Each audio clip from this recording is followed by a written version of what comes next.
Welcome into another edition of The Rundown here on the Big Rapids Media Network. Brandon Worth, Jack Heckman running down the CSAA Winter Sports slate.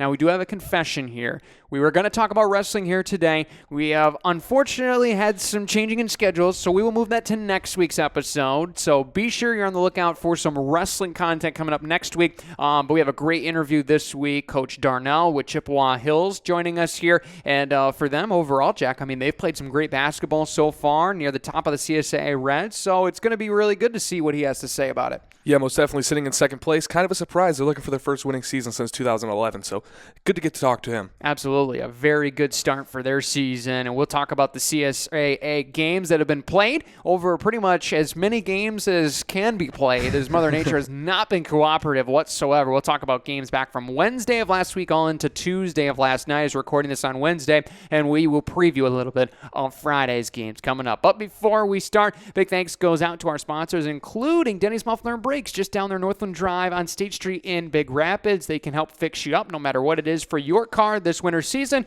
Trust our friends at Denny's Muffler and Brakes. Also, huge shout out to Eagle Village. If you want a job that impacts the lives of youth and the next generation, find more information and opportunities online, eaglevillage.org/careers. And there's some new job postings up there. I got the inside scoop sneak peek, so make sure you check those out. All right, let's take a look at some scores. We will start on the boys side of hoops, and then we will go over to the girls side of hoops. Games last week we'll touch on really quickly from Wednesday, as they were literally a week ago. Hart knocks off Newaygo 51-26, and Kent City with a big win over Chippewa Hills 74-56. Coach Boyd's team overall, we'll talk about them here in a little bit. Offensively have really picked up the basketball, and especially guys like Justin Anderson have been great shooting the three ball. Yeah, most definitely. They've been great at scoring points and putting it up, but that defensive inconsistency, and we'll talk about the Morley Stanwood game coming up.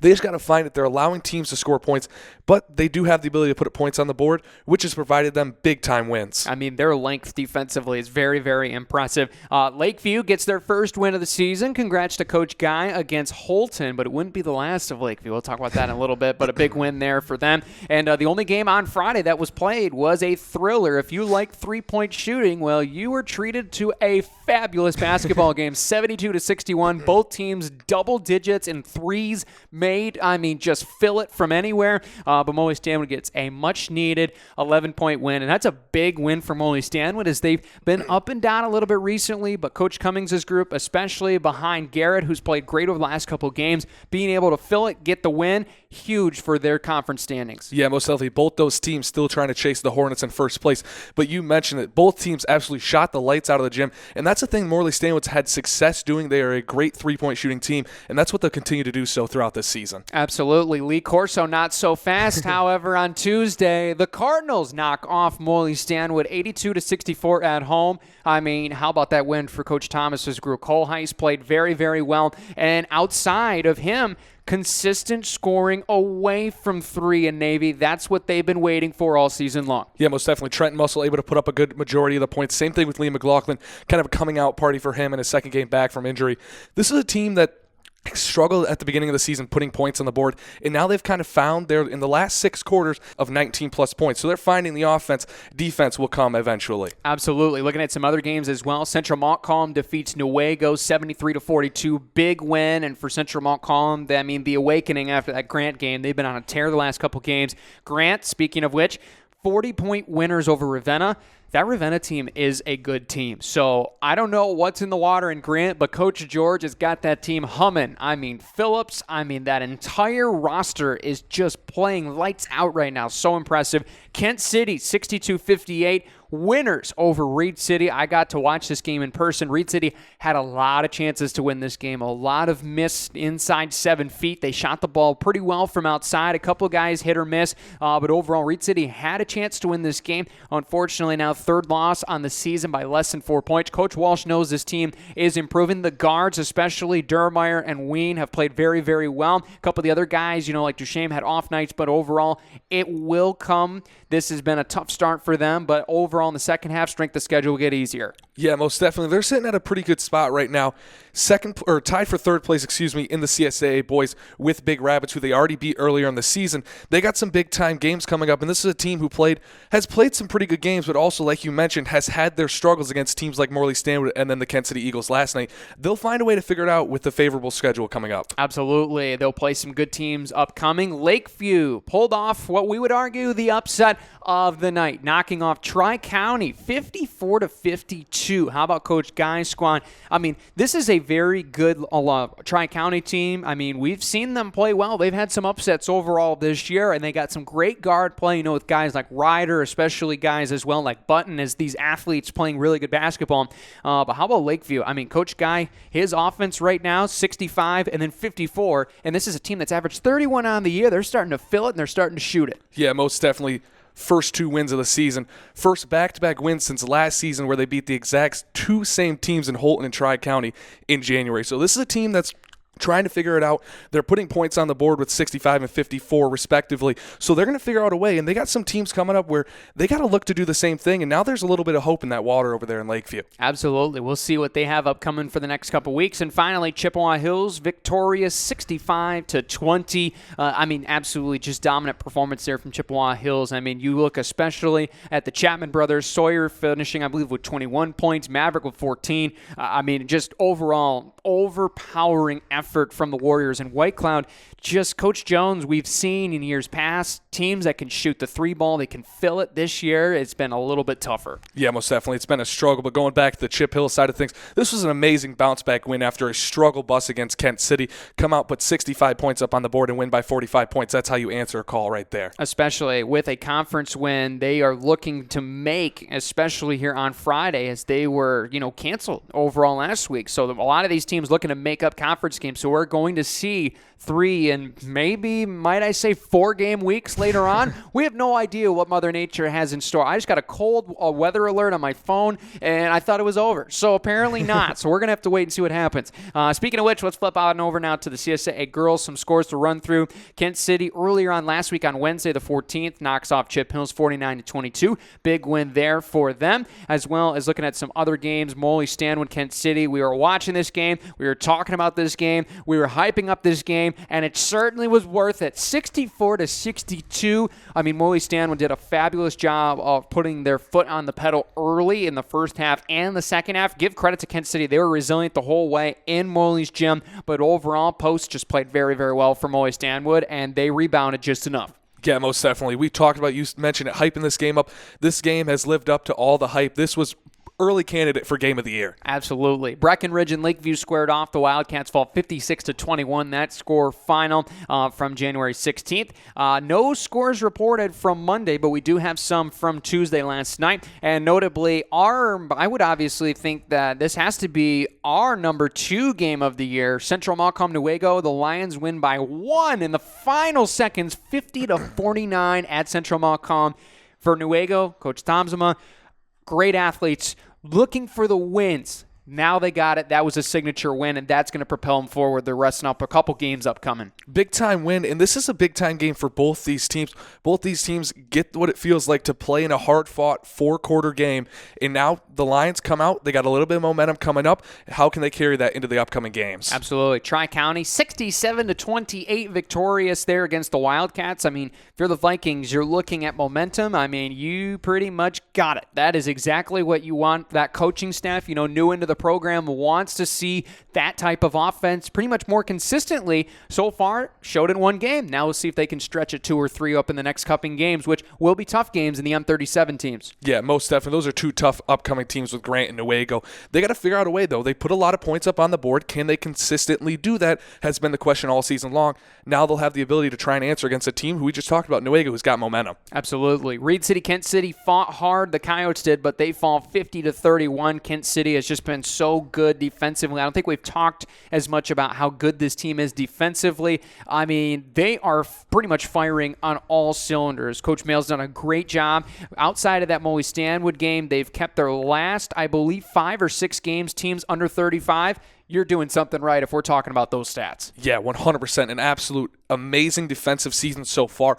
You mentioned holding teams to under 35. That's an amazing spot to be at. You can put yourself in winning so many games doing that, and that's what they've done this season. Absolutely. Montague and Grant squared off. In Montague, the Tigers get a much-needed win against the Wildcats of Montague. 35-34, the final. Might not have been the best offensive game, but you know what? Defense wins championships, they say, and this one certainly might have done just that.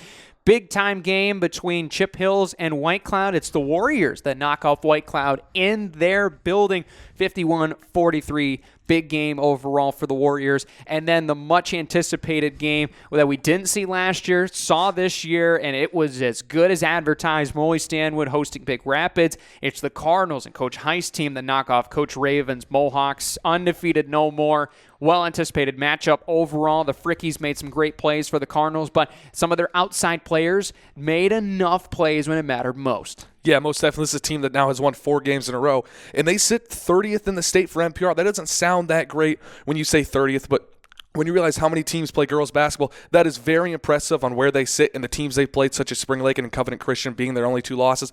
This is a team that's playing really impressive basketball right now. Watch out. This team is ready to rock and roll. So those are the scores to recap. We'll talk about the games upcoming this Friday and preview some of that. But first, we had a great sit-down interview with the head coach of Chippewa Hills boys varsity basketball, Steve Darnell.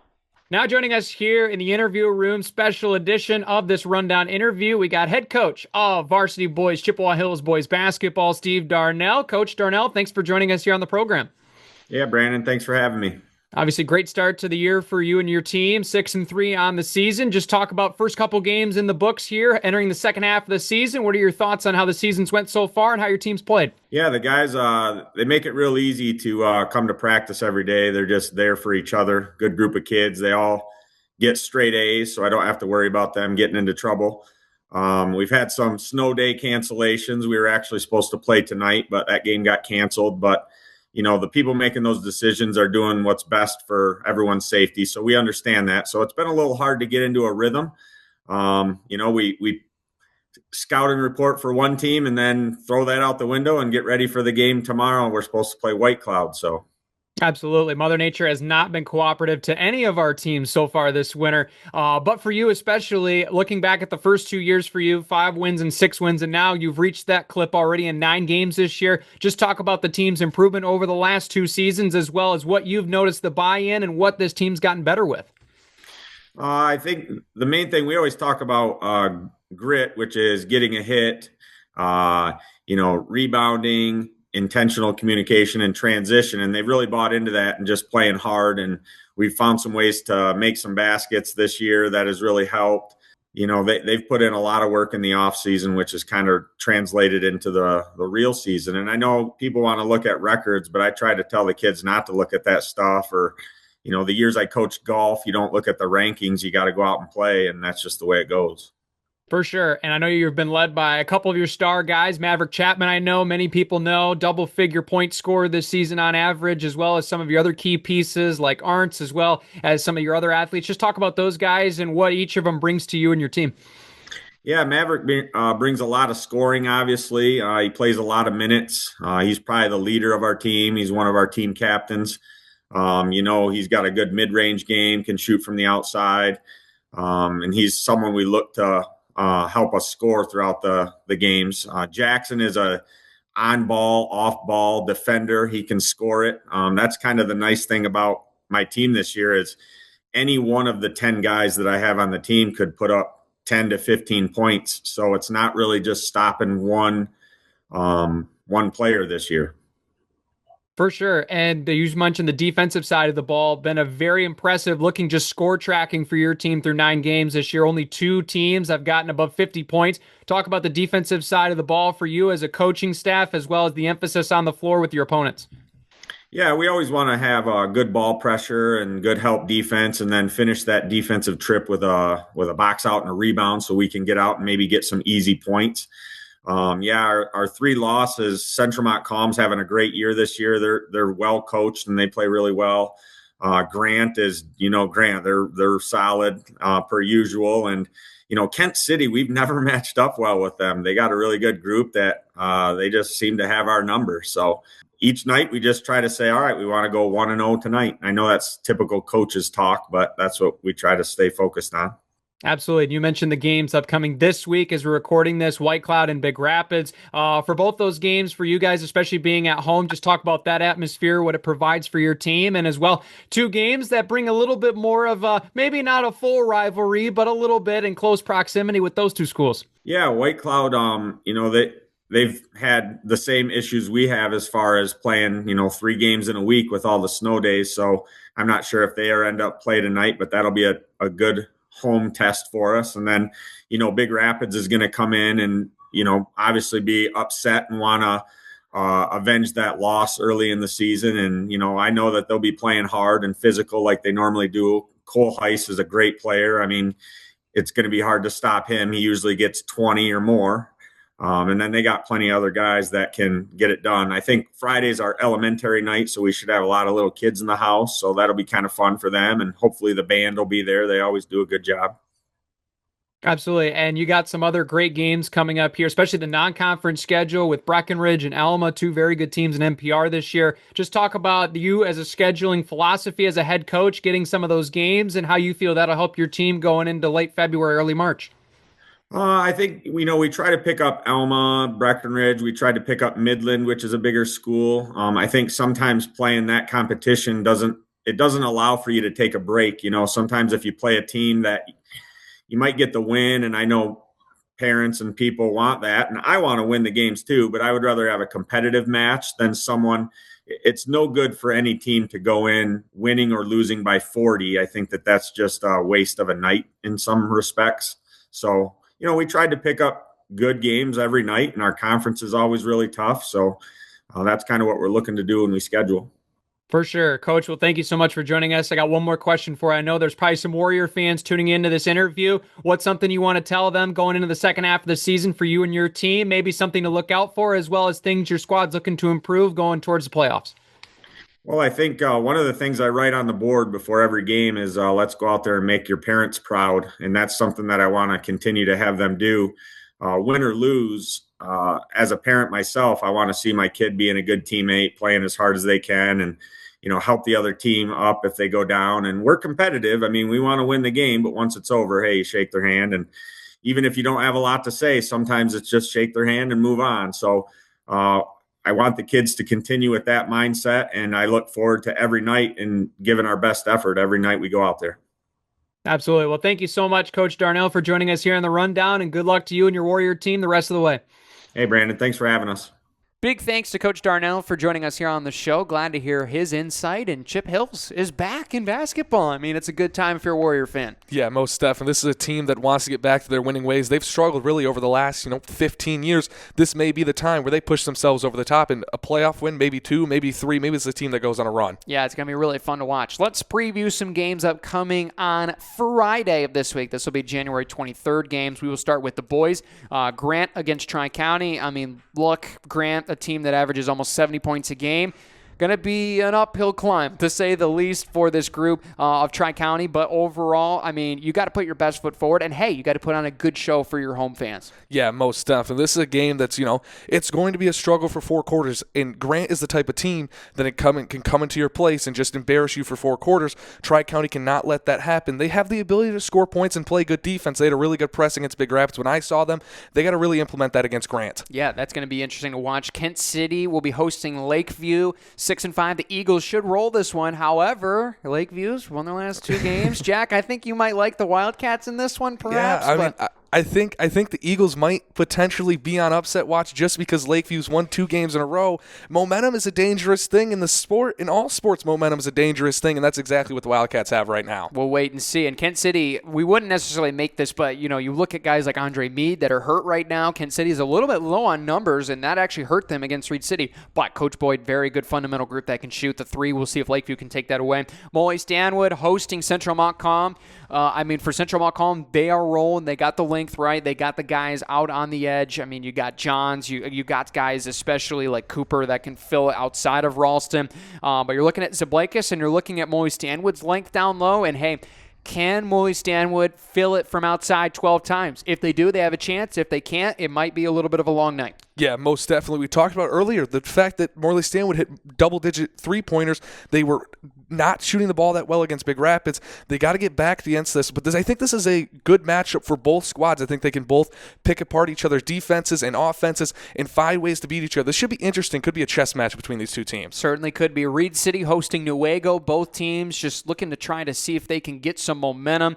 I think the big thing for Reed City coming off the Kent City loss, you beat Newaygo. You know that you have an opportunity to get a home win, which they're 1-5 this year at home. They're trying to find some momentum. But for Newaygo, for Coach Bauer's group, got nothing to lose. Revenge match. Go into their building like Sipperly. Some of these guys need to fill it and be able to get some stops. They need to hold Reed City to under a 55 to 50 point margin to give themselves a chance. Yeah, most definitely. You mentioned this Newaygo team doesn't really have much to lose, and that's one of the most dangerous things in sports. When you have a team who doesn't have much to lose, they can go out and just play bouncing off walls. But this is a Reed City team that's had some successful games. They've also fallen short in multiple games against teams that are beatable. Absolutely. Let's look at the final game, and I might have peeked at Jack's cheat card, and this one has a star, it has a circle and an underline and an exclamation point. Probably game of the week material. Chip Hills 7-3, but Big Rapids on the road have now won consecutive games and are looking for revenge after what was a 3-point thriller in Cardinal Arena earlier on this year. Yeah, most definitely. It is definitely my game of the week. This is the game of the week in the boys' side of the CSAA. These are two teams who, they've known each other for plenty of years. And this is a squad that Big Rapids had not lost at home to Chip Hills since 2009. They hadn't lost to Chip Hills since 2014. This Cardinal team wants revenge, a 3-point loss. This is a team and this is a game that the Cardinals want to walk in there and they want to go out and they want to embarrass the Warriors, and the Warriors want to protect their home court. It should be a good one indeed. The final game as well on the 24th. On Saturday, this is scheduled at 1:30. White Cloud and Lakeview will square off there in White Cloud. Hey, it might be only 3 combined wins, but you know what? Somebody's going to get another win, and they both know this is going to be a dogfight. Look at Straight, look at Lakeview shooting. I think those will combine. It could be a really interesting game. Yeah, most definitely. This is one of the more interesting games we've kind of seen. You mentioned it, the 3 combined wins. This isn't really the top of anybody's table in games in the conference, but this could be a thing where if Lakeview comes out and wins this game, they've won 3 of their last 4. If they were to lose to Kent City, if they somehow beat Kent City, that's 4 wins in a row after they beat White Cloud. So this is, I talked about it earlier, momentum is a dangerous thing, and that could be exactly what the Wildcats are looking for. Look out indeed. Let's flip on over now into the girls' side of hoops. There are some games actually going on as well. Over early on this week, White Cloud against Mason County Eastern was played. Big Rapids is playing Mount Pleasant, and Moy Stanwood is hosting Onekama, so those scores will be in as well on our next show. Tri-County will be hosting Grant, and for the Vikings, they're now 5-5. Grant just got their win against Montague in a thriller, so they'll have some momentum here. Something's going to have to give. But for Tri-County, will they be a team that can certainly win the boards battle? I think if they can, they have a good chance to win this one. For Grant, you got to force turnovers anyway with that defense. Yeah, most definitely. These are both teams looking for their first conference win as well. So this could be the momentum that then pushes over, a team like Tri-County. If they were to go out and win a conference game and then you say Newaygo loses, you're then tied there for 4th place in the CSAA, and then you just got to keep climbing. It's all a ladder game with these two teams. Absolutely. Kent City off of the win against Reed City will host Lakeview. The Wildcats are going to need to have a great performance. Otherwise, Kent City is looking at win number 9 on the year. Yeah, most definitely. This is a Kent City team that is hungry. They want to get the revenge back from that Morley Stanwood loss. This is a team that going forward, they were able to punish the Coyotes with a big-time win there. Now they'll look to improve and do it again against the Wildcats. Absolutely. Moy Stanwood and Central Montcalm will do battle. And for Moy Stanwood, you got your first loss of the season. We talked to Coach Raven. They're built on resiliency. They're going to have it put to the test now. And then this is going to be an interesting game because Central Montcalm, they're as hungry as ever after that 1-point loss to Newaygo. Yeah, most definitely. These are two teams you mentioned. These are two very hungry teams. This is one of the interesting matchups. Two teams who are coming off. Morley Stanwood with the loss. Central Montcalm, the close loss against Newaygo. Both very close losses. A combined 5-point deficit loss between those two teams. Now you come a Friday night, setting the tone. You got to come out and get a big-time win to get that momentum back up. Absolutely. The big game that I'm looking forward to, and you can call me a homer, that's fine. Reed City hosting Newaygo. Both teams 4-4. across the board. Something's going to have to give. I think for Newaygo, how well do they play defense? I think is going to be the big key in this one. For Reed City, can you feed the post? Can you get Morgan Hammond going? If so, you're going to have a better chance to win. Yeah, most definitely. And you mentioned you don't even have to be a homer. This is the game of the week in the CSAA girls side of things. Both these teams 4-4, and these are two teams that this could really change up the standings in the CSAA with one win one way or the other. Saying Reed City wins, they would then go to 3-1, and then with a Newaygo win, they would go to 2-1. So this is a big-time game. Absolutely, and NPR is going to be a concern coming up, and we're going to talk about that later on once we get into February when it comes to playoff talk. And finally, Big Rapids going to face off against Chippewa Hills, and I think for Chip Hills, you look at where the first game went, I mean, it was really a struggle. So if you look at this game, I think it'll be very interesting, but I think if you're Big Rapids, you're really going to roll in, and you're going to try to put your best foot forward and see if you can get yourself 2 wins in a row this week. Yeah, most definitely. Big Rapids got to continue riding that hot streak, and they'll look to do that with a big-time win. If they can get another one against Mount Pleasant, Morley Sandwood, and then Chip Hills, that's a sweep of the week, and that'd be a big-time week for the Cardinals. That'd be a big week indeed, and that's obviously if they can win against Mount Pleasant on Wednesday night as we're recording this, that might be 3 in a row for Coach Heist's team. We'll just have to wait and see, or it's 2 out of 3. And I do have to correct myself. They actually haven't. Chip Hills and Big Rapids didn't play earlier on this season, so this will be the first matchup. They will face off again on February 26th, so it'll make it even more interesting upcoming. But that's going to do it for our episode here of The Rundown. Big thanks also goes out to RivalsMI.com. You can get your local sports merchandise to represent your team and rep them in the stands at RivalsMI.com. Free shipping over $50 orders, as well as Dazos Digital. Target your target audience with the experts at DazosDigital.com and their streaming services to help you get your business in front of your target audience. That concludes the episode here. Big thanks to Coach Darnell. Jack, any last thoughts? It should be an exciting week, both girls and boys. There's some big-time matchups. And it's going to be fun. And we will be talking about wrestling, I promise, next week on the show. And we can't wait to get those results in as they are getting close now to postseason, as well as bowling we'll talk about here later on in the next coming weeks. And so be sure to subscribe so you don't miss out on that on Big Rapids Daily News. This has been The Rundown here on WBRN.